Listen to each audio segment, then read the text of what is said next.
Bé, doncs molt bon dia a tothom, benvinguts. Iniciem la roda de premsa. Bé, més que iniciar, continuem la roda de premsa. Recordeu que quan ens vam reunir el dia 4 d'abril, jo mateix us presentava que el que feia el grup parlamentari demòcrata era presentar uns esborranys als col·lectius i a les associacions, s'obria un treball participatiu i en aquella mateixa reunió jo us deia al final que un cop acabat aquell procés us tornaríem a convocar i us explicaríem finalment com han quedat aquests textos que s'han treballat prop d'aquests organismes i entitats. I per tant el que fem avui és la continuïtat d'aquella reunió després d'aquest procés de treball conjunta. Vull començar agraint primer la participació de tots els col·lectius, que la veritat ha estat molta i força important. És a dir, es van presentar uns esborranys, es van lliurar aquests esborranys, es va donar un temps que, com sabeu, fins i tot es va ampliar. Inicialment ens havíem previst poder entrar les lleis a tràmit parlamentari després de Meritxell, però, com sabeu, vam ampliar un mes el període de treball participatiu i, per tant, després de Meritxell ampliat un mes, ens porta la data d'avui, que és dia 10, per ja entrar les lleis a tràmit parlamentari. Per tant, aquest agraïment a tots els organismes i col·lectius que han participat i dir-vos que, a part d'aquells que formalment van fer aquesta reunió i els hi vam donar els esborranys, també durant aquest període de temps hem fet reunions bilaterals amb tots aquells que ens han demanat que ens volien veure per als temes de matèria laboral, com poden ser els monitors d'esquí o els impulsors de la ILP de maternitat o fins i tot gent que s'adreça molt amb el tema de la mediació, amb el fet de poder regular legislativament el tema de la mediació. Per tant, durant tot aquest procés, el que hem estat fent, a part de rebre les aportacions dels col·lectius, també tindre aquestes reunions bilaterals amb cada un d'aquests col·lectius que ens ho han sol·licitat. Dir-vos que durant aquest procés d'anàlisi us hem volgut posar més o menys les aportacions que s'han fet de cada un dels textos legislatius. Però vull aclarir-vos una cosa. Quan jo us dic al Codi de Relacions Laborals s'han fet 200 aportacions, no vol dir que s'hagin esmenat 200 articles, perquè, més que res, la llei del Codi té 164 articles, 200 no n'hi ha. El que sí que hem fet és comptabilitzar cada una de les esmenes per separat. És a dir, si un col·lectiu dins d'un article ens esmenava 3 coses diferents, ho hem comptat com 3 esmenes diferents. Si dins d'un article hi havia subapartats i n'esmenaven 4, doncs 4 esmenes diferents. Per això, el gran gruix. També us he de dir que el gran gruix d'aportacions estan en relació amb la llei de relacions laborals i no tant amb la sindical i patronal o el conflicte col·lectiu. I davant de tota aquesta feina és el que ens ha portat el grup parlamentari, després d'haver treballat prop dels col·lectius, a tancar aquestes lleis que avui a les 12 han entrat a tràmit parlamentari. Per ser coherents amb la presentació i perquè veieu que hi ha un fil argumental de tota la feina feta, recordo quan vaig fer la presentació del 4 d'abril que fins i tot em van dir i aquest procés participatiu serà un procés real, esteu oberts a tindre present i en consideració i en compte les aportacions que feien els col·lectius, doncs precisament per donar resposta a això el que farem avui és seguir la mateixa presentació que vam fer el dia 4 d'abril i veureu com en alguns temes hi ha hagut canvis, en d'altres no, i us explicaré la motivació que ens porta a realitzar aquests canvis. Dit això, per tant, continuarem l'estructura que us vam presentar a l'abril, parlarem de les 3 lleis, farem més èmfasi a les de les relacions laborals i us explicaré els canvis substancials que s'han produït entre els esborranys que vam presentar el mes d'abril i com finalment han quedat aquestes lleis un cop que ja estan entrades a tràmit parlamentari. Quan parlem de la motivació, no cal dir que la motivació no ha canviat. La motivació que ens portava a fer una nova regulació o a modernitzar la regulació en matèria laboral a Andorra responia a l'actualització d'aquesta legislació a tractats internacionals, a normativa europea, a convenis. Volíem clarificar molt la norma, érem coneixedors que l'aplicació des de l'any 2008 de la legislació laboral vigent en alguns dels casos havia portat a que no fos prou clarificadora l'aplicació d'alguns conceptes i, per tant, perseguíem també aquesta neteja de la llei i fer-la molt més entenedora en l'aplicació i en la definició dels conceptes i dels procediments. Volíem una norma que permetés diversificar, flexibilitzar, aportar nova contractació contractual per fer que el mercat laboral fos més flexible, alhora que optàvem per protegir la seguretat jurídica de les parts en tots els àmbits i que, per tant, això era el compendi que ens portava a fer tots aquests canvis legislatius dins el Codi Laboral.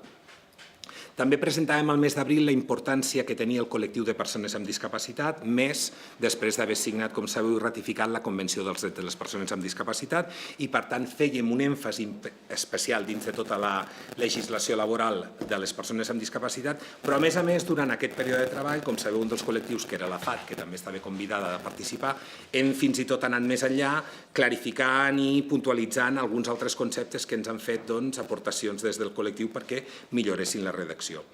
Finalment, ho dèiem així, era un compromís electoral. Demòcrates per Andorra, com sabeu, portava el programa electoral i, per tant, donàvem compliment també amb un aspecte polític de compliment del programa per part de Demòcrates. I hem volgut posar l'últim punt, que és el que us he explicat al principi. Jo crec que ara una motivació més amb tot aquest aspecte és la participació real que hi ha hagut d'aquests col·lectius en fer que les lleis laborals, com deia jo el dia de la presentació, m'agradaria que les lleis no fossin d'EDA, sinó que fossin les lleis laborals d'Andorra. Per tant, aquesta implicació important tenir-la en compte. Per tant, si seguim la mateixa presentació que vam fer el mes d'abril, us començàvem dient que hi havia una sèrie de conceptes que canviaven per la seva clarificació. Un d'ells era, ja no parlàvem d'empresari i treballador, parlàvem d'empresari i persona assalariada. Homologàvem la nomenclatura amb altres lleis vigents d'Andorra, com la llei de la Seguretat Social, la definició de l'assalariat com a tal queda definida i, per tant, la nomenclatura era normal que també l'homologuéssim a la llei laboral. Mantenim una disposició transitòria a la llei que donem un any a les empreses perquè un cop entrada en vigor tots els contractes es formalitzin per escrit. Entenem que la seguretat jurídica de les parts en la contractació passa perquè aquesta seguretat també es vegi en el moment de la contractació plasmant en paper un contracte. Mantenim, com vam presentar, que els contractes laborals ordinaris es comencen a fer a partir dels 16 anys. Recordem que l'escolaritat obligatòria actualment per la llei arriba fins als 16 anys. Per tant, el contracte laboral ordinari comença a partir dels 16 anys amb el contracte de menors. Tot i així, també s'obren altres camins perquè anys abans es puguin començar a fer itineraris com poden ser el camp sociolaboral o socioeducatiu, lligat amb plantejaments educatius d'escola i que fan que el jove pugui inserir-se al món laboral sota un paraigua o sota un programa que el protegeixi. Per tant, donem aquesta porta oberta. Un dels canvis que trobem és aquest que ve ara, que és el de la classificació. Recordeu que quan us vaig presentar, us parlo així en plural perquè la majoria estava el dia de la presentació del dia 4 i ara veig cares que no hi ero, per tant, us demano perdó si amb alguna cosa no ho enteneu i després em podeu fer les preguntes que vulgueu, però com que la gran majoria fem la continuïtat, us explico el que vam presentar perquè veieu el canvi i si m'interrompeu jo us ho explico un moment. Llavors, amb aquest tema de les famílies i els seus professionals, és cert que Demòcrates per Andorra presentava una novetat a la llei que era la classificació orgànica dins de les empreses, perquè enteníem que la línia europea, i així ho marca, fa molt èmfasi en que les estructures empresarials estiguin jeràrquicament ben organitzades. Què ens hem trobat aquí? Doncs hem trobat amb una realitat que és la realitat andorrana. El 85% de les empreses petites o mitjanes i aquest aspecte de classificació, la veritat és que provoca més engorro que no pas els hi solventa la tasca. Moltes de les reflexions que es feien els col·lectius és, home, aplicar una cosa d'aquestes a la meva empresa on som 15, 20, 25 persones no té sentit. I a més no té sentit quan actualment penseu que la classificació professional i laboral d'Andorra es regula per el CNO de la CAS. Sabeu que la CNO és la que ens guia totes les famílies professionals. Llavors era una mica incoherent que una empresa gestionés una classificació professional diferent a la que hi ha marcada a la CNO. Per tant, entenem que això és una reflexió important que caldrà fer, que es regule mitjançant la modificació de la llei de la CAS i que, per tant, quan canvi aquesta CNO, doncs podrem també nosaltres evolucionar cap a aquesta classificació jeràrquica d'empreses. Això no treu que les grans empreses que ho vulguin fer ja ho puguin fer, ningú els hi prohibeix. Però alhora no penalitza les petites empreses ni fa que això sigui un fet molt difícil d'aplicar per les seves realitats quotidianes. També presentaven tot l'aspecte d'implicació de la Convenció dels Discapacitats en els textos laborals. Us ho he dit abans, amb la reflexió que es va fer durant el procés prop de la Federació de Discapacitats, doncs fins i tot s'han ampliat conceptes i s'han tornat a definir procediments que queden molt més clars. I finalment hi havia el tema de l'extinció del contracte a l'edat de 65 anys. Us en recordeu que jo us vaig anunciar que havíem d'acabar de treballar com lligàvem la continuïtat d'aquests contractes amb la relació de la CAS. Bé, aquí el canvi significatiu és el de nomenclatura, perquè malgrat continuar amb que als 65 anys és una data d'extinció del contracte, al no tenir l'edat de jubilació regulada per llei, el que tenim actualment és una llei de la CAS que és la que ens permet obtindre la pensió de jubilació. La que marca l'obtenció de la pensió de jubilació és la llei de la CAS i, per tant, s'obté a partir d'aquests 65 anys. Què hem fet aquí? Variar els 65 anys per la frase quan la persona arriba a l'obtenció de la pensió de jubilació, que és per coherència legislativa, estàvem d'acord amb la llei de la CAS, que és la que actualment regula aquest aspecte més enllà dels 65 anys. I continuem mantenint els altres textos legislatius i entrarem més en profunditat al final de la presentació amb el dret a vaga. Pel que fa al tema dels contractes, penseu que era un dels punts que ja vam presentar com que provocava o pretenia molta més flexibilització del mercat laboral i que, per tant, teníem que anar a realitzar una reestructuració dels contractes existents i veure si tots ells ens cobrien amb les demandes i necessitats reals. I, finalment, aquí el que fem és agrupar tots els contractes amb dues grans modalitats. Una modalitat és classificar els contractes per durada, és a dir, relacionat el contracte amb el temps de duració d'aquest contracte, i l'altra és per la modalitat o tipus de contractació. I gràcies a aquestes dues classificacions hem pogut agrupar els 14 tipus de contractes que contempla el Codi.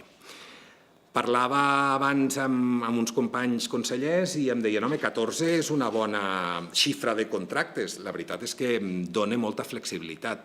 Més quan fem una anàlisi de la legislació laboral andorrana. Recordeu que la primera legislació laboral a Andorra és un decret de l'any 74 de 13 articles que regulava 3 tipus de contractació i l'acomiadament. Aquest decret del 74 es va veure ampliat l'any 78 amb un reglament que desenvolupava el decret, que allà sí que es parlava de setmana laboral de 44 hores setmanals, vacances de 22 dies naturals a l'any, és a dir, hem anat evolucionant amb aquest compendi de legislació i que, per tant, el que hem de fer amb cada legislació laboral, o entenem que s'ha de fer amb cada legislació laboral, és fer un pas endavant en relació a la que tenim existent. I amb això jo crec que mantenim l'aspecte de la flexibilització. Us deia, aquests dos agrupaments per durada i per tipus de contractació, sota durada tenim l'indeterminat, el determinat o per obra o servei, el de temporada, el parcial, el fix discontinu, el de curta durada o el de substitució temporal. Si us hi fixeu, tots aquests relacionats amb aspectes de temps van relacionats amb la durada d'aquell contracte. I després tenim una sèrie de contractes que es van relacionats amb la modalitat de contractació que es fa. Contracte de menors, contracte d'aprenentatge, inserció sociolaboral, persones amb discapacitat, contracte, relleu o successió i continuïtat de la vida laboral més enllà dels 65. Aquests són tipologies de contracte que no relacionen amb el temps, sinó amb la tipologia a qui va adreçat aquell contracte. I, finalment, una altra novetat que hi ha aquí és que al mes d'abril, si us hi fixeu, us vam presentar un contracte que també pretenia sumar-se amb aquesta flexibilització, que era el contracte de sessions. En aquell moment jo mateix us vaig fer un exemple que pretenien que aquest contracte donés cobertura, per exemple, als extras dels restaurants, dèiem, o als gogós de les discoteques, alguna cosa d'aquestes, però és veritat que amb les aportacions que ens han fet els col·lectius, ells mateixos ens han dit que aquests tipus de contractació queda actualment regulada per altres tipus de contractació existent. El que no farem és crear coses que no siguin útils. Llavors, posar un contracte que ja el tenim regulat d'una altra manera i que realment està donant sortida al tipus de contractació, doncs no és gaire lògic i, per tant, fem saltar aquest tipus de contracte. Mantenim per això els 14 contractes restants. Pel que feia a les vacances, aquí no hi ha cap canvi. Presentàvem com a novetat el fet de dir una pràctica que s'està utilitzant a les empreses però que no queda regulada, anem-la a legislar, que era el fet de dir que la persona podia gaudir dels 30 dies naturals o dels 22 laborables, com per exemple l'administració pública ja ho fa o com moltes empreses privades també ho fan, però no quedava recollit a la llei i enteníem que aquí fèiem una regulació legislativa per deixar-ho tot clar. Possiblement arribem aquí a una de les parts que també han tingut més modificacions en referència a la que vam presentar el mes d'abril. Comencem amb la part dels permisos i dels descansos que s'han posat al cost legal. En aquell moment, al mes d'abril, es presentaven com a novetats. Parlàvem d'augmentar en un dia el permís que es donava per la mort d'un familiar quan aquest fet passava 250 quilòmetres més enllà d'Andorra, aquest l'hem mantingut. Augmentàvem un dia quan el part es feia amb cesària, passant de 4 a 5 dies per aquesta condició i era el permís del pare que passava de 4 a 5 dies quan hi havia una cesària, l'hem mantingut. Vam presentar com a novetat passar de 4 mesos a 5 mesos la maternitat i finalment ho hem mantingut a 5 mesos. En aquell moment presentàvem la baixa de paternitat sense canvi de 15 dies i aquesta hi ha un canvi i és que augmentem la baixa de paternitat a un mes. Si mirem baixa de maternitat i paternitat veiem els 6 mesos sumatoris que a més són permisos que es poden obtenir o fer pels dos membres de la parella i per tant són permisos que es poden passar d'un a l'altre pel cobriment de tota la baixa. Presentàvem també un augment del camp de l'adopció dels 4 als 5 mesos, però aquí hem anat un pas més enllà i és el part natural l'hem homologat, per dir-ho així, al procés d'acolliment familiar i al procés d'adopció. Entenem que els 3 processos s'homologuen i tots 3 tenen o es mereixen el mateix permís a l'hora d'executar un procés d'adopció, un procés d'acolliment o un procés de part natural. S'entén que cada un d'ells ben definits, quan parlem d'un acolliment estem parlant de nens de menys de 6 anys, no acollim un nen de 25 anys i tenim... És a dir, està tot com bastant marcat. I, si més no, amb la clarificació dels conceptes hem volgut això, que quedés molt clar tots aquests procediments perquè després la interpretació de la justícia sigui molt fàcil. És a dir, que la llei realment sigui una llei útil, que ens ajudi. I amb aquests permisos que us deia que hem homologat l'acolliment, l'adopció i la maternitat, hi hem afegit 2 permisos més. Un, que ens ha portat també uns punts de reflexió important, és un permís no retribuït inicial, es proposa com un permís de 4 mesos, que podrà ser ampliable, i s'adreça a un permís per a aquella família o per a aquell treballador que tingui un fill menor de 18 anys hospitalitzat i que requereixi la presència de l'adult. Per tant, entenem que aquesta causa, el tema laboral ha de passar per sobre i primer va la cobertura del fill i que la persona tingui la disponibilitat per estar prop dels seus familiars. I després ens sumem un altre de permís, que és la suspensió del contracte fins a 3 mesos per la causa de violència de gènere. Hem intentat, a l'hora que us deia d'homologar les legislacions, d'equilibrar-les, doncs també, a part de fer èmfasi amb la Convenció de les Persones amb Discapacitat, també tenir en compte totes les línies socials que el Ministeri està tirant endavant amb les empreses inclusives, amb el treball a les empreses adreçat a persones amb discapacitat, amb la protecció de la persona, amb els drets socials pertinents i, per tant, que el conveni també fos molt generalista.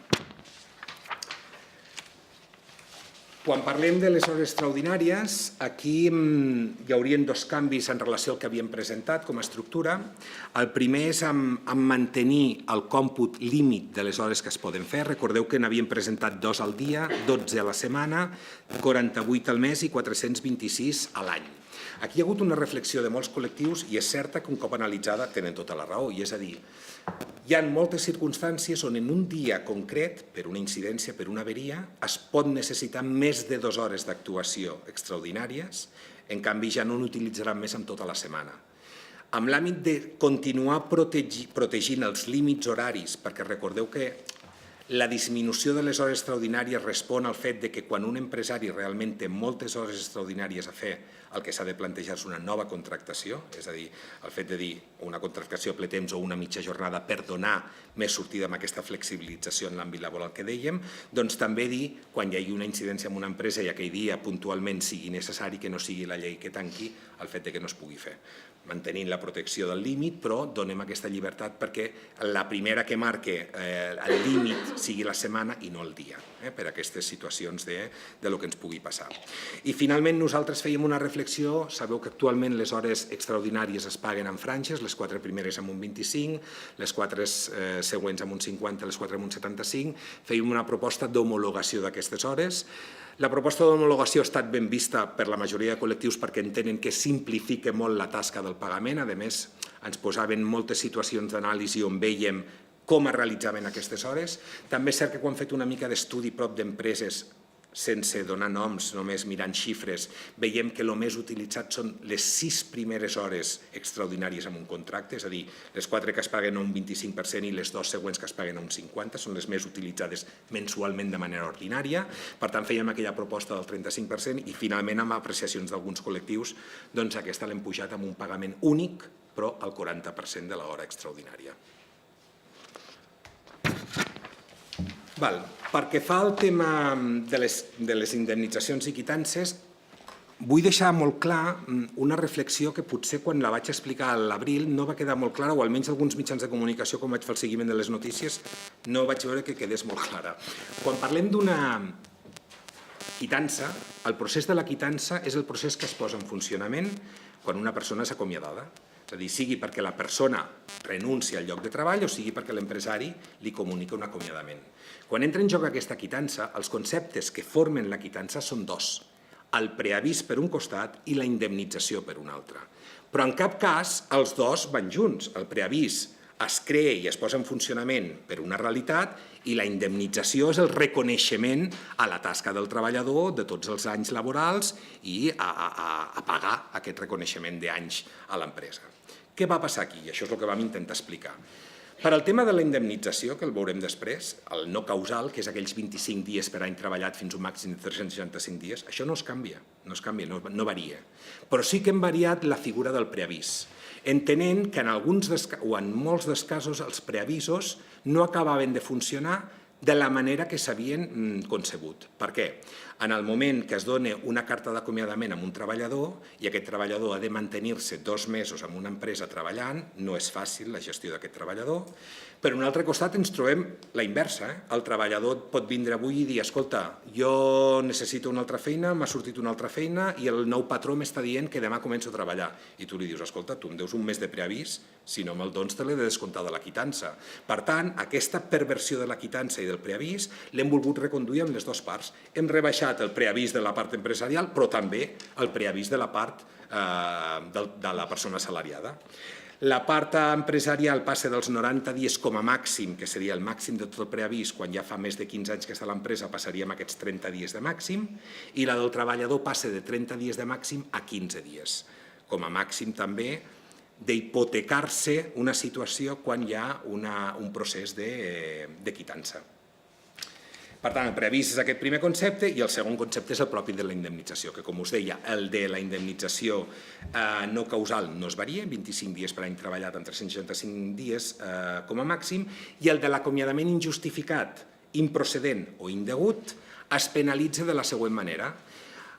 Quan es faci aquest tipus d'acomiadament i sigui injustificat, improcedent o indegut, es penalitzarà amb el que suposaria aquell acomiadament calculat en base al no causal, incrementat amb un 25% i fins a un màxim de 24 anualitats. Aquí hi ha una reducció en el codi actual, que ja sabeu que el límit del codi actual són 30 mensualitats. Hi ha una rebaixa en aquestes mensualitats de la indemnització. Un altre aspecte important de la llei és la que fa referència als capítols 4 i 5, que és la representació i la negociació col·lectiva. I a més, aquests dos capítols, el 4 i 5, són els que tenen aplicació a la totalitat de treballadors o de persones assalariades d'Andorra, perquè aquests títols 4 i 5 també s'apliquen a l'àmbit de la funció pública. És la que parla de com es representen els treballadors, com s'escullen aquests representants i quin és el procés d'aquesta negociació.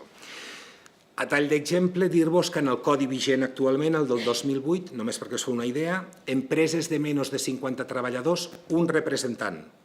Entre 50 i 150 treballadors, 2 representants. Entre 150 i 300 treballadors, 3 representants. I més de 300 treballadors, 4 representants. Això és l'actual. Com comprendreu, 4 representants en una empresa de més de 500 treballadors ni representen a la totalitat de perfils ni els propis treballadors es senten representats plenament amb les seves funcions. Important que aquesta representació sigui més efectiva i més important. Per tant, vam reduir aquestes ràtios. Fins on? Fins al punt que ara una empresa de 50 treballadors pot fins i tot tenir a 5 representants d'aquella empresa. Parlem de noms diferents. Empreses de menys de 10 representants, de 10 persones, parlem d'un mandatat. Vol dir, entre els 10 treballadors o els menys que siguem en aquella empresa, escollim una persona, com aquell que diu designada a dit, que serà l'encarregada de representar-nos. Després ja passem a un tema d'eleccions per escollir els representants. Hi ha tot el procés legislatiu marcat sobre com s'han de produir aquestes eleccions. I ja m'avanço i us ho dic.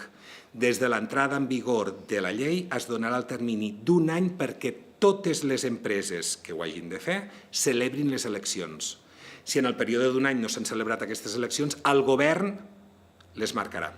És a dir, està obligat que en menys d'un any hi hagin aquestes eleccions perquè realment s'ha d'optar perquè la representació i la negociació col·lectiva siguin dos aspectes efectius de la nostra legislació laboral. Al modificar els representants a les empreses també hem modificat el còmput que s'hi adreça per fer aquestes funcions. Recordeu que la llei actual ens està parlant que cada representant té 4 hores al mes per destinar-se a fer tasques de representació dels treballadors. També il·lògic, no és el mateix un representant que representi a 18 persones que un que en representi a 450. Per tant, el que hem de fer aquí és reorganitzar les tasques en funció del nombre d'efectius d'aquelles empreses i del nombre d'hores que s'hi han de dedicar. I per tant, anem des de les 2 hores al mes, quan són menys de 10 assalariats, fins a les 10 hores al mes per més de 500 assalariats, a cada una de les persones que siguin representants.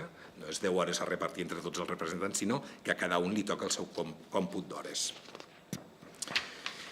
I finalment arribem a una de les novetats que presentàvem al mes d'abril, que era el fons de capitalització. Us en recordeu que es va presentar aquesta acció, una mesura que enteníem que s'havia de desenvolupar, que era important, i ho vam marcar creant una disposició addicional a la llei de les relacions laborals on es demanava al govern que en el termini de 2 anys desenvolupés la llei del fons de capitalització.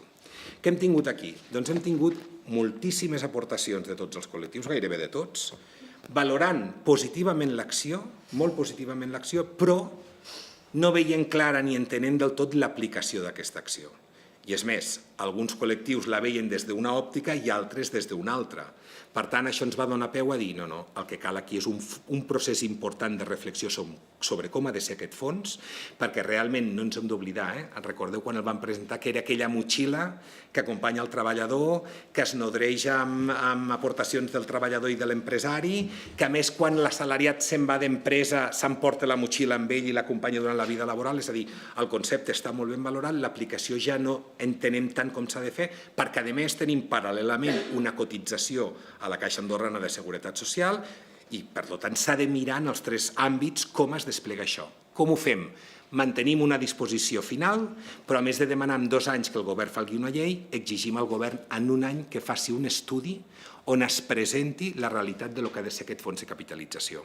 I a més ho veureu molt perquè la següent llei que us presentaré, com a novetat hi ha el Consell del Treball, que ja us el vaig presentar a l'abril, però veureu que ja ha tingut unes noves atribucions i que precisament aquest ja seria un dels temes o àmbits amb els quals podria començar a treballar aquest Consell Econòmic i Social, que es diu ara. Finalment, lligat amb el fons de capitalització, es presentava una mesura, us en recordeu, que era la disminució per causes econòmiques conjunturals. Us l'explico breument. Era aquella causa on l'empresa durant l'últim any havia tingut pèrdues econòmiques continuades i es proposava una flexibilització on implicava una reducció de fins a un 30% de la jornada laboral i que només podia afectar fins a un 50% de la plantilla. Això no es pot tirar endavant perquè tot el que aguantava aquesta acció era el fons de capitalització. I si us en recordeu, ho vam presentar dient quan es posi en funcionament el fons de capitalització podrem desenvolupar l'acció.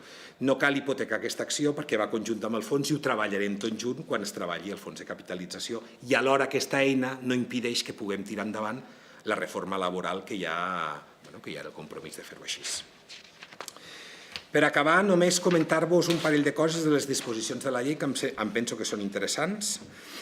La derogatòria deroga el Codi del 2008 i totes les anteriors legislacions laborals vigents i, a més, amb una disposició final, que és la 5a, que el que demana el govern és que es faci un compendi de la codificació laboral sencera. Recordeu que ara presentem 3 lleis que són el gran gruix de la codificació laboral, però en falta una més, que no l'hem tocat, que és la llei de seguretat i salut en el treball.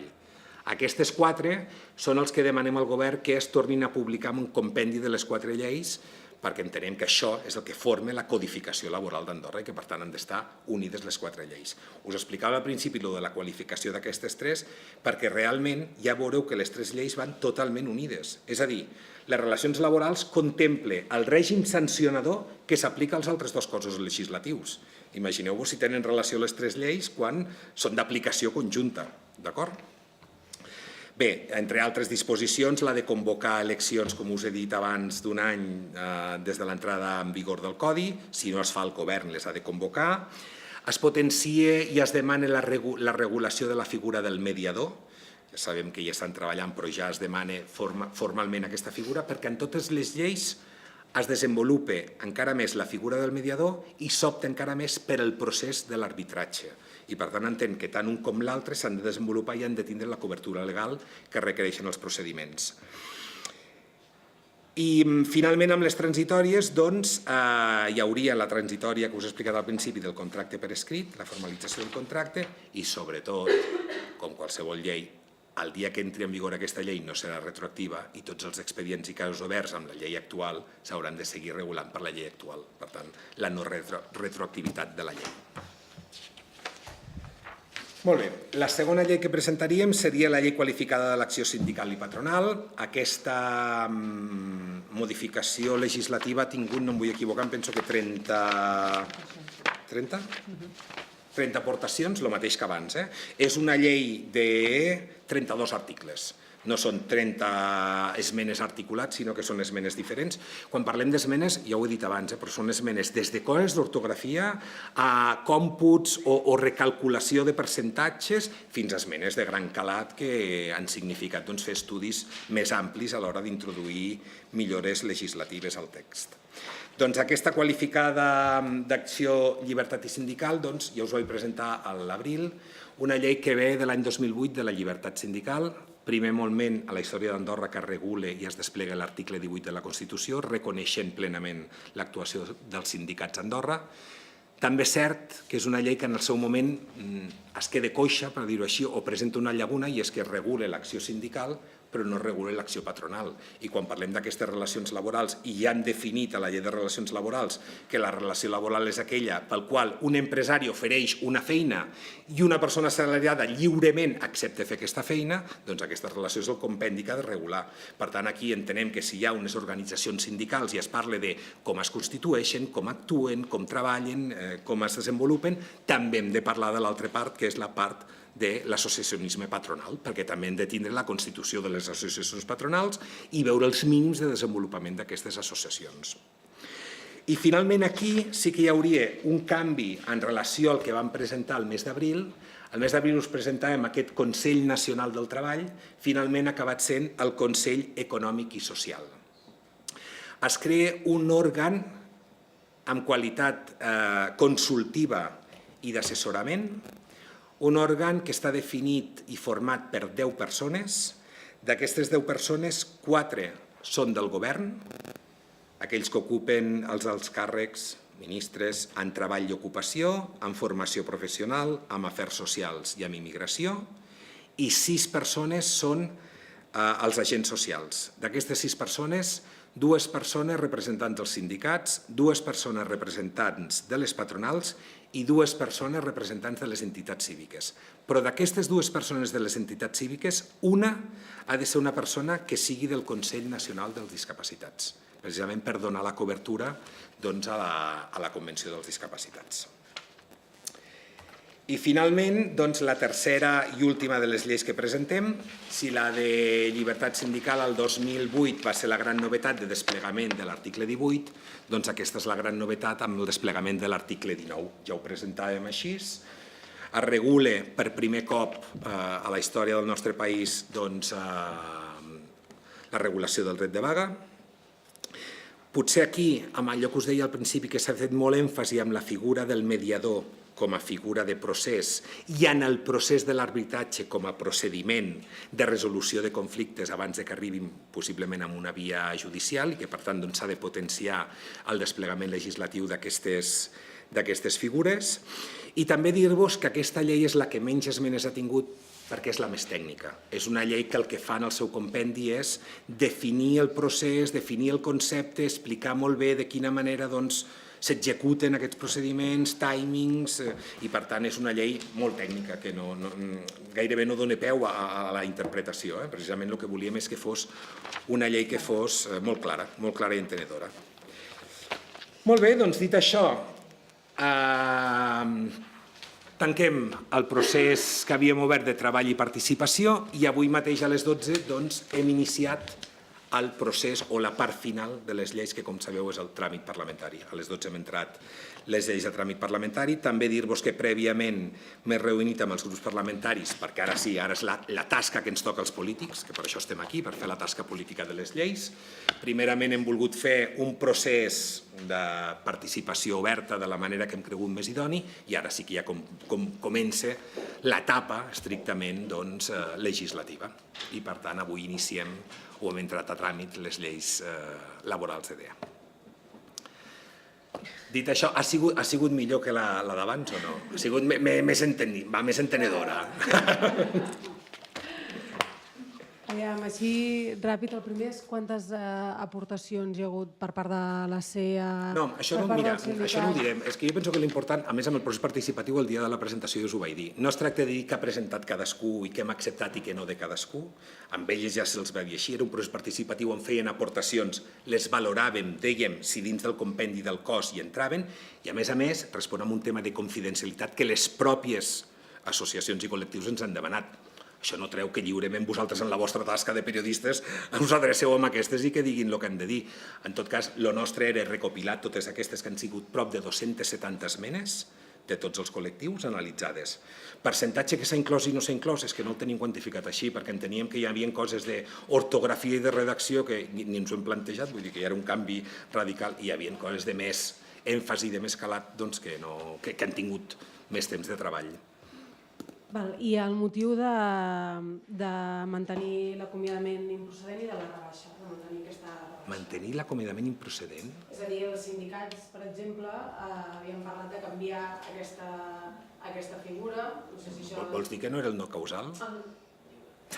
Jo havia entès el lliure. El dolent del sindicat... És que ara dic, a veure si ara m'has provocat aquí... L'acomiadament lliure i de fer finalment aquesta... La primera resposta és que l'acomiadament lliure a Andorra no existeix.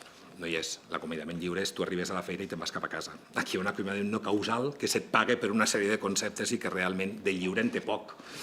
Hi ha una decisió de l'empresari que pot decidir tallar la relació unilateralment, per dir-ho així, però al darrere d'aquest tall hi ha una compensació econòmica que en el lliure no existeix. Per tant, l'acomiadament lliure a Andorra no existeix. I la rebaixa d'aquesta compensació, que al final s'ha mantingut, els sindicats havien demanat que no. Llavors, s'ha mantingut la compensació de la rebaixa del preavís en el no causal. La indemnització són 25 dies fins a 365 dies. Aquesta és l'actualment vigent al Codi del 2008. Aquesta no s'ha rebaixat. No l'hem rebaixat. Actualment el Codi vigent et diu 25 dies per any treballat fins a un màxim de 365 dies d'indemnització amb el no causal i és el mateix que hem mantingut. Això no ho hem variat. I el preavís per què s'ha rebaixat? I el preavís s'ha rebaixat per això, perquè veiem que les situacions d'aguantar aquelles situacions de l'empresa ens trobàvem de tot, perquè hem fet anàlisi de tot, que el propi treballador era qui no volia aguantar la situació, que l'empresari també entenia que, escolta, potser quan acabi una relació laboral i jo et comunico que ja no vull comptar amb tu, perpetuar aquelles situacions de l'empresa no és fàcil, el clima laboral que s'origina, i després una cosa, la realitat del preavís es posa en funcionament per dir, durant la jornada laboral l'empresari donarà 2 hores al treballador per anar a buscar una nova feina. Quan fas una anàlisi, les 2 hores que es dona al treballador no solen ser dins de la jornada laboral al mig. Es donen o al principi de la jornada o al final, perquè l'empresari, si ha de comptar amb el treballador, juga amb els seus horaris. Anar a buscar una feina laboral a les 8 de la nit, poques vegades hi vas. Llavors, clar, la realitat és, escolta, potser escurcem aquest termini que ens està hipotecant a totes les parts i optem per millorar d'altres coses. I aquesta ha sigut la premissa que ens ha portat a reduir el preavís. Mantenint el que la Carta Social Europea i els tractats internacionals demanaven, això sí, com una protecció més del treballador. El tema del contracte escrit, tot i que la llei no és retroactiva, tots els contractes verbals que existeixen actualment també s'hauran de... Exacte. Tot i que la llei no és retroactiva, es fa una disposició transitòria a la llei, que és la primera transitòria, no em vull equivocar, és la primera, jo diria que sí, on es diu que a l'entrada en vigor d'aquesta llei es demana a totes les empreses que formalitzin per escrit els contractes, perquè realment el que veiem... Quan vam fer una mica d'anàlisi del que ens trobàvem amb el tema laboral a la Batllia, a la justícia, ens trobàvem que moltes vegades era això. O eren temes de cobraments de quitances que no s'estava d'acord amb el cobrament que s'havia marcat, o a vegades ens trobem amb temes de els directius que no estaven d'acord amb coses de contractació que moltes vegades havien sigut en base verbal. La seguretat jurídica rau amb això, en deixar per escrit allò que acordem, i que si una empresa amb un treballador, amb un assalariat, li vol pagar una clàusula de confidencialitat de tant, doncs que quedi marcat el contracte, que és el que et protegeix a l'hora de... M'agradaria afegir aquí, en aquest punt, que ho estem parlant amb el Ministeri, per finalment, un cop la llei estigui aprovada i surtin totes les tipologies de contracte incloses, el Ministeri penjar a la web de Treball un tipus de cada tipus de contracte que surti amb els mínims, un tipus de contracte amb els mínims legals necessaris. Per tant, és a dir, si algú, per exemple, que no sap fer un contracte que ja era verbal i no sap com agafar, a la pàgina web de govern tindrà el tipus de contracte amb el qual ha contractat amb aquesta persona i se'l podrà descarregar de la pàgina. Això es farà un cop la llei estigui acabada i quedin totes les tipologies, llavors ja el Ministeri ja ho tirarà endavant. Tot i que heu dit que la llei del dret de vaga és molt tècnica, sí que voldria si ens podeu explicar alguns termes, per exemple, quan es pot convocar una vaga, quants dies... Sí, és que tot això és la tecnificació de la llei, és a dir, és la més curta, també us ho dic, són 30 articles, però precisament tot va en relació amb això. Llavors t'explica quan s'ha de convocar, el paper del Departament de Treball, que té un paper molt important en el desplegament d'aquesta llei, perquè ha de rebre comunicació de la vaga, ha de posar-se en contacte, han de comunicar, han d'assegurar els serveis mínims. Tot això és la definició de la llei tècnica, tot això és el compendi tècnic de la llei. Un dubte sobre el tema dels dies per any treballat. En el no causal eren 25, però tenia entès que en el cas injustificat o improcedent abans eren 45, és correcte això? Aquí sí que hi ha hagut un canvi. No hi ha hagut un... Clar. 45 a 25 en el cas improcedent i injustificat. Ara sí, del 45 a 25 amb de 30 a 24 mensualitats. Aquest és l'improcedent. Aquí sí que hi ha hagut un canvi. Per què s'ha mantingut aquest a la baixa? Bueno, és una decisió de grup parlamentari. No, és que ara ho entenc. Clar, és que em feies la pregunta i deia, és que ara no entenc res, ara m'has deixat fora d'això. No, era una decisió a l'hora de dir la modernització d'aquí també va per... No m'heu fet la pregunta per què s'han augmentat els permisos de paternitat. Doncs una mica va per aquí. El dia que us presentava les lleis del 4 d'abril us deia dificultat de la legislació laboral, regular amb la mateixa legislació la totalitat de circumstàncies i situacions a Andorra. Penseu que ho hem analitzat des de tots els àmbits possibles. I quan analitzes l'àmbit de l'hostaleria és tan diferent al del comerç, que alhora és tan diferent amb el sector financer, que és tan diferent amb alguns aspectes del sector administratiu que també els has de tindre en compte, que regular tot això sota una mateixa i única legislació és molt difícil. Llavors, què hem fet? Que l'equilibri anés en dir, a les parts en les que sempre fem referència, que en surtin beneficiades en detriment d'algunes altres coses, i aquí és on estem jugant amb aquests aspectes econòmics. Per això. I repeteixo, avui entrem unes lleis a tràmit parlamentari, ara toca la tasca política. Ara és quan els polítics haurem de dir fins on anem i on volem arribar. I aquí jo crec que hi haurà un joc on tothom haurà de dir fins on vol arribar. Almenys això és la nostra proposta de sortida, la nostra postura, i a partir d'aquí començarà el tràmit legislatiu. Hem de 45 a 25 i de 30 a 24, no? La meitat serien 15 i la meitat serien 22 i mig. Bueno, no és la meitat. Abans de parlar de permisos, si no recordo malament, aquesta llei ja la teniu bastant perfilada, perquè que la vau deixar flaix al final de la legislatura passada. Una part. Uns 3 anys, i un dels eixos era aquest model austríac de la flexiseguretat, de la fons de capitalització, almenys s'havia venut com una de les grans innovacions. Finalment, això cau, també cau el tema de les pèrdues, que va ser un dels eixos també del discurs del cap de govern en no sé quin debat d'orientació, que fa 2 anys, el tema que les empreses puguin reduir la jornada. Això. En 3 anys no hi ha hagut temps per parlar tot aquest debat que ara s'encarrega que faci d'aquí un any. El govern ha dit que ha fallat per un dels pilars que entenc jo que era d'aquesta reforma, finalment, que no res. El fons de capitalització no ve de l'anterior legislatura, mai s'havia plasmat a la legislació anterior quan havíem acabat l'anterior legislatura i teníem la idea, i sí que s'havia anunciat fins i tot, i això ho recordo perquè hi era en aquell moment, de posar-ho al programa electoral de Demòcrates, com un punt del programa electoral. Com que no es va tirar endavant la reforma laboral i no es va poder acabar, el que es va optar al programa electoral és tornar a posar la reforma laboral en tot el seu compendi. El fons de capitalització agafa molta força des de fa un parell d'anys, 2 anys i mig. 2 anys i mig és quan ja comencem a analitzar el fons i, efectivament, què ens donem compte? Que quan comencem a treballar el fons no és el que decidim el grup parlamentari demòcrata com volem això únicament. L'aplicació d'aquest fons i la utilització d'aquest fons, és veritat, ens basem en el sistema austríac. Quan analitzem tot el desplegament austríac, el funcionament no és el mateix que Andorra. Ni la legislació interna d'Àustria és la mateixa, ni els compendis que ajuden un cop hi ha desprotecció laboral és la mateixa i, per tant, l'aplicació no pot ser igual. I, a més, ens xoquem o col·lidim amb un discurs paral·lel que és molt important, que és la llei de la casa, en tot el tema de les pensions, les prestacions i les cotitzacions. I que, per tant, entenc que això ha de donar peu a que aquí hi ha molta més gent que ha de dir la seva, hi ha una part empresarial que s'ha d'expressar de la manera que cregui, hi ha una part d'assalariats i de representació sindical que també s'han d'expressar i que, per tant, això implicarà més feina. No hem complert amb el termini? Bueno, jo no ho valoro així. Jo sempre dic una cosa, la legislació laboral que presentem avui és millor que l'existent del 2008. Si només és millor que la del 2008, jo crec que el pas és endavant.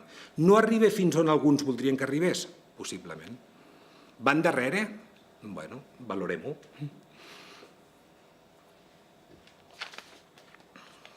No sé si és una lectura massa simplista, però llavors a l'hora d'analitzar una mica els canvis principals són aquesta reducció important a l'hora de l'acomiadament. Canvis principals de què? És que no, canvis en què?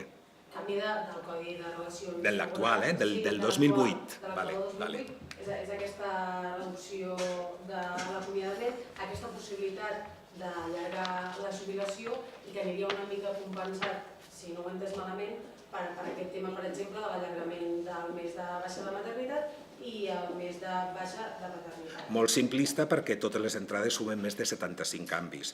Contracte laboral per escrit, el menor, la distribució dels contractes, l'homologació dels contractes, l'equilibri d'aquests contractes, la representació col·lectiva, la manera de representar-se els col·lectius, la representació dins de les empreses dels representants sindicals, com hi ha moltíssims més canvis que aquesta manera simplista de dir-ho, però és veritat que aquests possiblement són de més gran calat, de més gran... Que criden l'atenció la premsa. Que criden més l'atenció, no? Però vull dir, és veritat que jo us explicava al mes d'abril que el que s'havia pretès era una clarificació de la norma que havia implicat realment una reflexió i neteja de molts articles perquè a l'hora de la lectura fossin molt més clarificadors, i això és veritat que ha implicat molta feina. El tema de la jubilació, el podem aclarir una mica més perquè has parlat del tema de la CAS, hem parlat d'aquesta possibilitat de crear una espècie de contracte... Vale, us ho explico. Sí. Arriba la persona a 65 anys i els 65 anys és una causa d'extinció del contracte laboral. No és jubilació, aquí. Però no és jubilació. Aquí no jubilem al codi. Causa d'extinció del contracte laboral. 65 anys, que no són 65 anys que hem canviat ara i diem l'edat en què la persona té dret a obtenir la pensió de jubilació, que és la que ens marca la CAS, que ara són 65 anys. La jubilació, la pensió de jubilació ho marca la CAS. Sempre, el codi no marca. Quan fa això, què ens pot passar? Ens poden passar diferents circumstàncies i anem a analitzar 3, que són les més normals que puguin passar. La primera, que aquesta persona que arribi als 65 anys, la seva pensió de jubilació no arriba al llindar de cohesió social.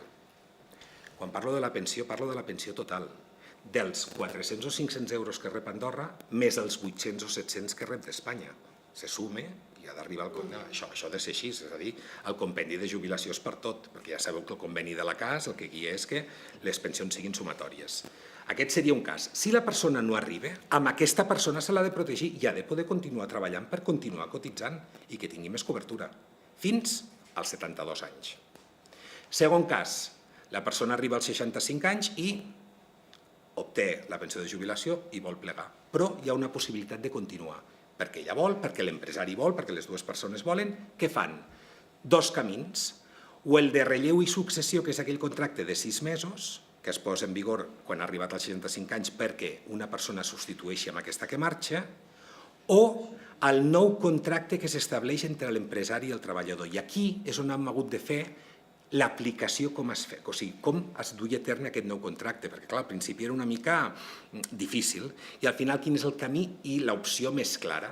Quan la persona arriba als 65 anys i fa un nou contracte d'aquests de continuïtat més enllà de la vida, de l'edat d'obtenir la pensió de jubilació, aquesta persona podrà rebre de la CAS la part pertinent a la pensió de jubilació, perquè ha estat cotitzant tota una sèrie d'anys laborals a la seva vida i tal com marca, a partir dels 65 ja pot rebre aquesta part de jubilació.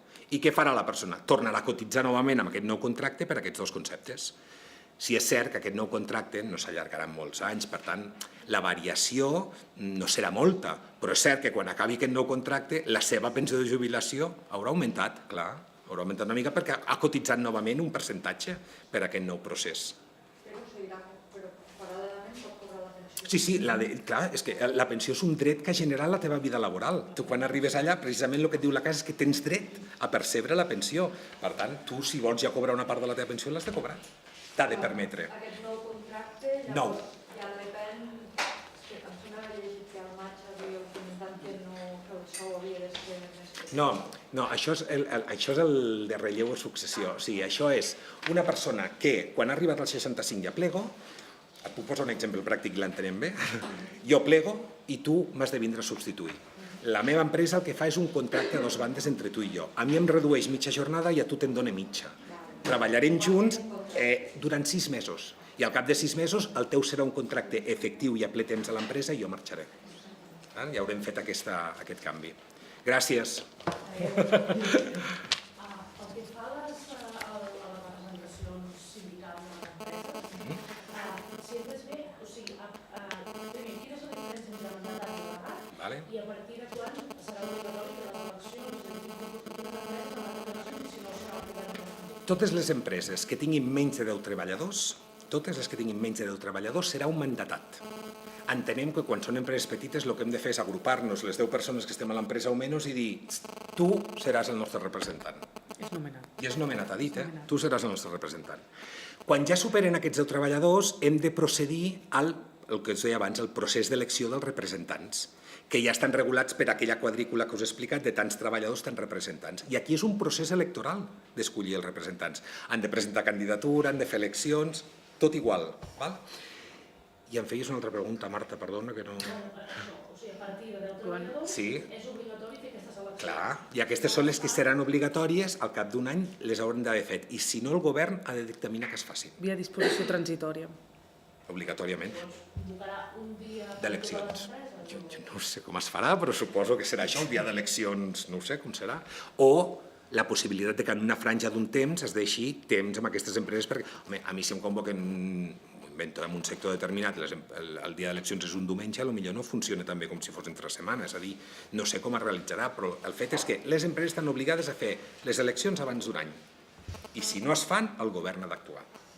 És el que es demana perquè tinguem aquesta protecció. I l'altra pregunta que em feies és la representació d'aquesta gent, no? Com actuava o com... No sé si m'ha fet una pregunta de... No? No, ja estic, ja tinc alzado, ja... Ja voy, Dues preguntes. La d'avui entenc que ha sigut la primera... Perdó, no t'he La sentit. d'avui entenc que ha sigut la primera presentació de les lleis als grups. Sí, La primera presentació... els grups parlamentaris, sí. Vull saber per com ha anat i quin ha estat el feedback. I en segon lloc, comentaves que no saps quantes esmenes s'han incorporat i quantes no, però sí que entenc que deveu saber la proporció, és a dir, més o menys quantes s'han inclòs de la Mira, no, això no ho tenim així. És que a més ja no ho vam estudiar així perquè, mira, us ho explico, a veure, amb confiança. Com funcionàvem? Nosaltres ens vam fer uns llençols. Article 1, algú l'ha esmenat. Article 2, algú l'ha esmenat. Article 3, ostres, 8 esmenes. Anem a veure què diuen uns, què diuen els altres, què diuen els altres, què diuen els altres, què diuen els altres... Clar, els d'aquí i els d'aquí, potser el mateix article eren posicions diferents. Imagineu-vos, clar, en alguna situació podies trobar que la patronal i els sindicats tinguessin visions molt oposades d'un mateix article. El compendi que us deia que fèiem l'equilibri. Percentatges que tampoc no ho hem estudiat així, no ho hem estudiat d'aquesta manera, no tinc aquesta xifra, no la tinc. Però hem acceptat, de veritat que jo crec que hem acceptat moltes... Tampoc era una cosa de quantes n'hem acceptat, si més o menys, però hem acceptat tot allò que feia que la llei fos més entenible i més... I perdona, m'has fet una altra pregunta... Els feedbacks dels d'això, val. Llavors enteníem això. També és veritat que quan vam fer la presentació del 4 d'abril, amb el seguiment que vam fer de premsa, també havíem sentit alguna cosa del procediment utilitzat. Ho quan entres una proposició de llei, abans d'entrar-la a la sindicatura, el procediment que utilitzes no ho marca ningú, pots fer lliurement el que vulguis. Enteníem, precisament m'ho fet una pregunta abans, em penso que era el senyor Nandín, que em deia ja venien els textos de l'anterior legislatura, sí, però a l'anterior legislatura hi ha 22 consellers, no som els mateixos aquesta legislatura, i una nova legislatura implica explicar als teus companys aquesta legislació, que se la facin seva, i l'engranatge de donar a funcionar. Avui, efectivament, ens hem vist amb els grups parlamentaris la reflexió. A veure, jo el que he fet era explicar aquest procediment previ que havíem fet, el que ens portava avui a entrar les lleis laborals a tràmit parlamentari, a donar la còpia de les lleis i a convidar-los a iniciar ja aquest procés legislatiu. El feedback que he tingut d'ells molt bo, vull dir, a veure, he explicat el contingut com us he fet a vosaltres, més o menys, i a partir d'aquí, doncs això, el tret de sortida amb aquest treball legislatiu. Ara sí, breument, tema permisos. De fet, crec que era una qüestió que se us havien tirat una mica al damunt, sobretot sindicats i alguns partits de l'oposició. Ràpidament saber per quin motiu heu consolidat allò que teníeu previst i a part heu ampliat aquells permisos que no estan contemplats en un inici. Consolidat el que teníem previst perquè realment ja anàvem per aquesta línia i el dia de la presentació us vam dir que era un punt de partida, que enteníem que hi havia situacions que s'havien de valorar. Possiblement amb aquest de la paternitat, que és amb el que feies més referència, també hi ha tingut molt a veure quan vam parlar amb els... amb els que volen tirar endavant la ILP de maternitat i realment ens van fer unes apreciacions, van fer uns anàlisis, ens van donar molta informació, vam realitzar una valoració d'estudis que ens van presentar, vam fer els estudis econòmics prop de la cas, perquè clar, una mesura d'aquestes implica també fer els càlculs econòmics i finalment hem optat per introduir-la com a millora.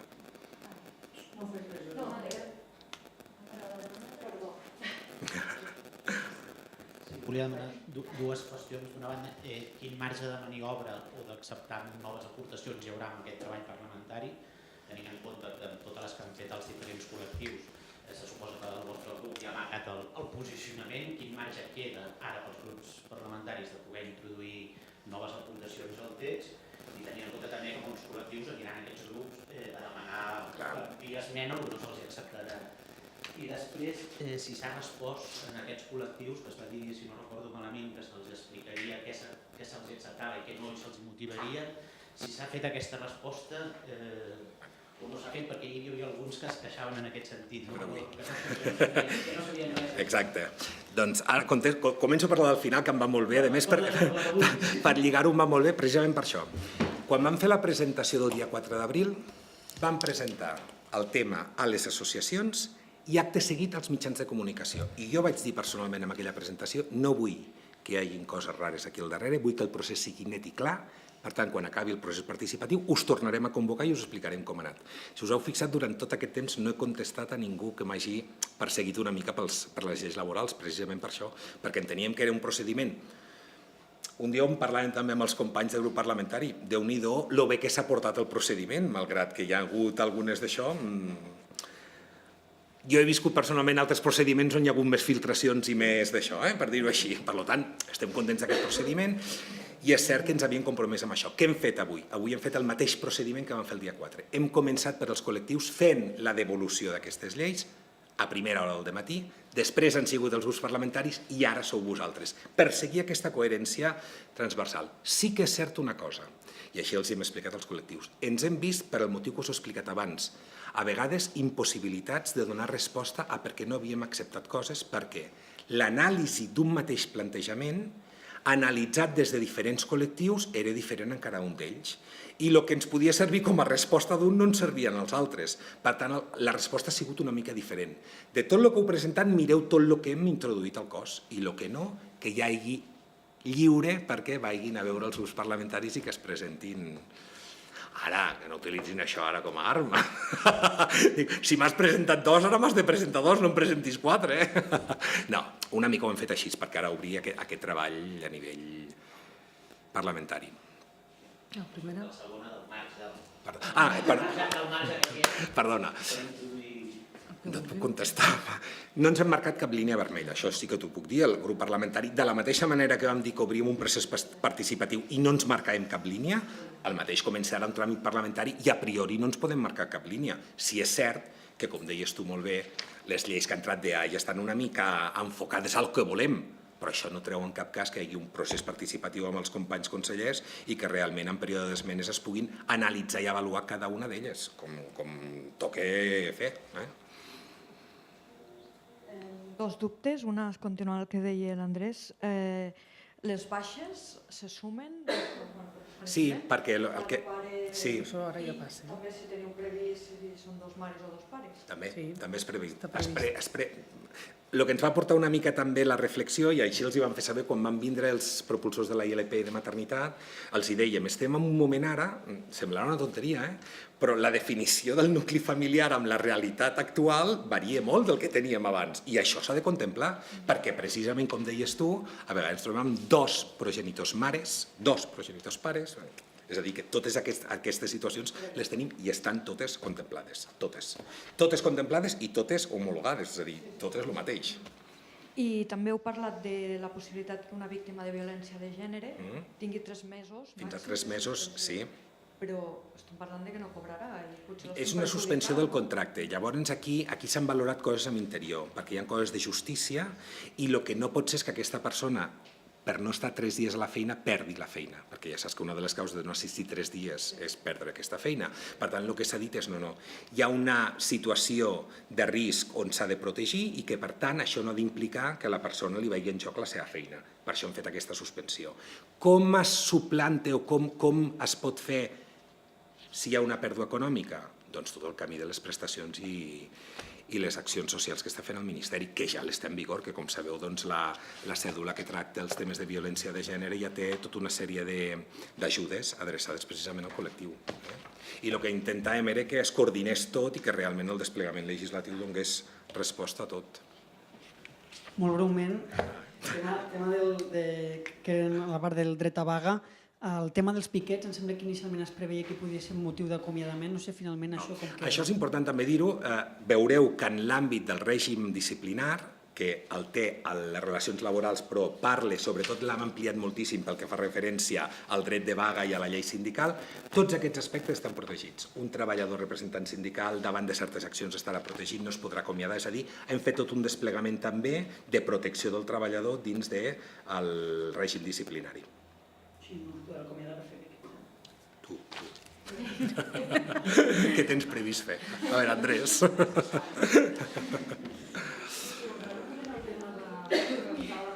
Sí. Quina diferència hi ha entre suspensió laboral i permís no retribuït? És que es parla de la suspensió laboral quan el contracte queda en stand-by. Quan es passa això? Quan hi ha una baixa. Quan hi ha una baixa de malaltia, a tu el que et diu la casa és que aquell contracte entra en stand-by. Durant aquell període tu no pots fer res, no pots aplicar res de la contractació laboral. Mentre que amb un permís hi ha continuïtats de coses. Des d'aspectes com l'antiguitat, que genera antiguitat a l'empresa, depenent del permís que duri, coses d'aquestes que per connotació jurídica els has de fer diferents. No és el mateix una suspensió que un permís. No és el mateix. Són definicions jurídiques diferents. Però em reconeixo que perquè s'ha optat per dues coses diferents. És que la realitat d'aquí ens quadrava molt més amb això, perquè una exigència que també venia del Departament de Salut i Benestar, és a dir, ells ens van fer... Penseu que també tota la legislació s'ha treballat amb la part executiva, és a dir, totes les cèl·lules de govern que tenien implicació directa amb això també volíem saber el seu parer, perquè realment qui fa el dia a dia i l'aplicació és això, i això és la premissa que ens venia del Ministeri de Salut i Benestar. Com s'han entrat avui els textos de tràmit parlamentari, no sé quin és el termini que creuen vostès per aprovar aquest... Una setmana. És el que creiem, no el que m'agradaria. No, la veritat és que no t'ho puc dir. Ja sabeu que els tràmits van com van, i ara hi ha una pròrroga, i ara...